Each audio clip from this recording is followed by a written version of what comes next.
নমস্কার বন্ধুরা, চলে এসেছি আবারও একটা ভিডিওর সাথে।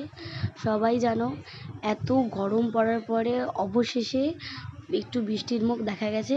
তো দুদিন ধরে খুবই বৃষ্টি হচ্ছে, তার সাথে কিন্তু ঝড়ও। তো কোথায় কোথায় ঝড় হচ্ছে অবশ্যই কিন্তু তোমরা কমেন্ট করে জানিও।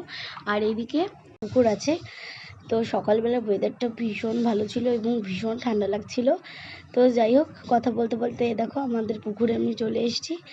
আর আমাদের পুকুরে যেন অনেক রকমের মাছ আছে, মাছ, তেলাপিয়া, বাটা মাছ, অনেক রকমের মাছ আছে। আর এদিকে আমরা চলে এসেছিলাম আম কুড়াতে, কারণ আমাদের এখানে আম বাগানও আছে। আর ঝড়ে প্রচুর আম পড়েছে, প্রচুর। তো তোমাদের দাদাভাই দেখতে গেছিলো কোথায় আম পড়েছে। আর এদিকে আমাদের লিচু গাছ আছে, লিচু গাছে সব লিচু পেড়ে পেড়ে সবাই খেয়েও নিয়েছে। আর এদিকে বাদুড়ে, পাখিতে মানে লিচু নেই। হ্যাঁ, তো আমরা এখানে এসেছিলাম দেখতে। আর ওদিকে দেখতে পাচ্ছ জাল দিয়ে ঘিরে দিয়েছে ওই লিচুগুলো, যাতে আর কি আমরা নিতে পারি। আর তোমাদের সাথে আমি ভিউটা পুরো শেয়ার করলাম, ওয়েদারটা ভীষণ সুন্দর ছিল। আর এদিকে একটা টিয়া পাখি অনবরত আসছে, লিচু খাচ্ছে আর চলে যাচ্ছে। আর এই দেখো কত আম পেয়েছি। কে কে আম খাবে চলে এসো। তো আজকের ভিডিওটা এই অবধি থাকলো।